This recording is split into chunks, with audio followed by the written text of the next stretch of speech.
Hello and welcome to Chess with Simon. I'm Simon. We're going to look at a fascinating game now. Two very strong players. Drecco,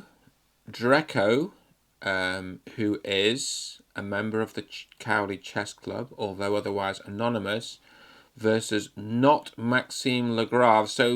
So this person is, we know it's not MaximeLagrave, so that's useful. Could be Magnus Carlsen, could be Wesley So, could be Naka. But it's not MaximeLagrave, although it might be MaximeLagrave, just misleading us. I know who this is, actually. They're a member of Cumla Chess Club. I don't remember Naka being a member of Cumla. What's ECA? ECA. That looks brainy. Edinburgh Chess Academy. Okay. It's all brainy, isn't it, this chess stuff? I mean, it's generally all very brainy. So, we're going to look at this game between these two characters who have an air of mystery about them. So the first surprise is that, well, this proves it's not MaximeLagrave because MaximeLagrave plays e4, doesn't he, generally? So plays d4. This I thought was interesting because it features an opening which I struggle with, the Noteboom variation of the semi-Slav defense. So when I played d4, I struggle with this. Future opponents, take note, I'm going to book up on it, so don't play it against me. Or actually, feel free to play what you want. d5, c4, e, so Queen's Gambit decline, knight f3, and now here we go, semi-Slav. Pawn c6, so this is an ambitious and challenging variation. White doesn't have e4 available, the kind of Abrams, this is not the Abrams Gambit because White hasn't played knight c3, but White goes ahead and plays knight c3, so could have played queen c2 there, defending the pawn, more conservative, but White accepts the challenge of these more difficult variations. Black's taking. So Black's idea here is to hang on to the extra pawn. So usually hanging on to the extra pawn is wrong in the Queen's Gambit.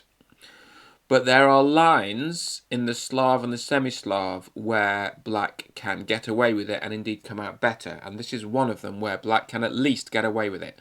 White plays a4 to try to discourage b5, but Black can pin this knight against the king, which weakens White's hold over b5, because the knight was covering b5. But of course, White can just get on with it and play e4. There is no knight f6. If there's a knight on f6, then Black could take that because the c3 knight's pinned. b5 from Black, hanging on to the pawn, bishop e2. Interestingly, the engine evaluation jumps right down here. This is the engine move, and it's also the database move, but the engine starts to say that Black's better here, which you don't really want to see as White so early in the game. Knight f6, back to equality now. Queen c2, this looks like a good move from White. It's defending the e-pawn, most obviously, but the queen often sits well, particularly when the bishop's blocking up the b4 square so the knight can't get there. Bishop b7, this is a typical development of the bishop in the semi-Slav. The pawn is blocking the bishop, but not forever. Black may be able to play c5 at some point, and also the black bishop is defending the rook on a8, which can often come in handy because it can unpin the pawn if the pawn's on a6, because it's often pinned against the rook. White castled, very sensible. Pawn a6 is played. Bishop g5, pinning the knight. This is the database move. In fact, I think these guys are playing a lot of theory. h6, bishop h4. So we've got theory right here. This has been played before, but it's not the main line. Main line is knight bd7, which you totally understand. Looks a bit like the Botvinnik Slav, doesn't it? Botvinnik semi-Slav.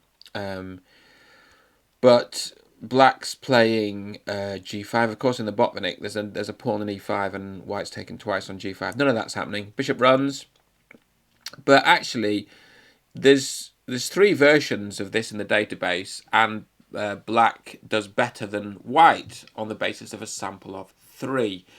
I suppose the criticism of Black's approach is that you've got to ask where the king's going to go, because it's harder. It seems less good now to castle king's side because of those pawn moves, although it's not impossible to do so. And Black sometimes can castle queenside actually in the semi-Slav. Black usually castles queenside in the Botvinnik variation because those king's pawns get thrown forward. bishop g3, the knight gets developed. And then white plays this e5 move, which is thematic in a lot of lines of the semi-Slav and the Slav, although here the engine's not so sure. Knight comes around, you've got to check knight takes g5, but then you've got knight takes g3, so you're okay. You could even take back, actually, with the h-pawn and defend the knight, so knight takes g5, not a problem. You could take back the queen as well and defend the knight. Okay, we get the general idea. So knight e4, black takes off the bishop there. Queen comes to b6. This is quite common in the semi-Slav, queen b6. Making way for the king to castle, possibly defending the king when he does castle queenside. Pinning the d pawn. So actually now there's a question of taking on e5, although at the moment it's defended by the knight f3. White breaks the pin. And black goes ahead and castles long. So this is a wonderful move to play, isn't it? I mean, it looks scary because there's so many squares around the king, so many weaknesses, but there's also 3 mana pieces, a rook, a queen, a lot of pawns. So there's a long way to go before there's a problem. And white starts that journey with the first step, which is to open up the c file onto the king. Black obliges, but then at least it deflects the white queen off that file. The bishop has to come back or it'll be lost. And then white sticks a rook on that c file onto the king. Black side steps. The white knight manoeuvres round. Now, you can understand why white plays this. White's down to a minute and 34 each, so the time's really short. You can understand why white plays this. Unfortunately, this drops the d pawn, which is just easy to overlook. Queen e3 would have been better protecting that pawn, but this drops the d pawn. This is by no means fatal. On the other hand, this move is fatal. So white had a long think here and is down to 40 seconds. Now, we've got an increment, but 40 seconds is not a lot of time to play chess, you know. In the old days, when you're playing chess, you kind of have a really good think, walk around, you know, stare into space. That's, you know, proper long play chess. This is happening so quickly. So, knight here, black's able to take, and actually this is now dropping the knight on d2. Because everyone's playing so quickly, white, black and white both miss this. So black hoovers up a pawn here. So what are the pawns?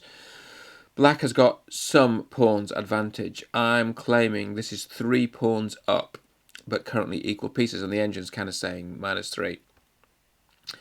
White defends that knight and then also puts the rook opposite the queen. Queen side steps. These guys are playing quickly, so let's play quickly in sympathy with the actual players. Bishop starts attacking the king. Knight hits the queen. Queen runs. Knight hits the queen. Queen runs here, and there's a check on f2. Look, that's really horrible. Check on f2 wins an exchange. Black comes back to try to swap the queen off, and white chooses to resign at this point. So what have we learned from this game? What we saw from black, I think, was a really nice way to play the Queen's Gambit declined.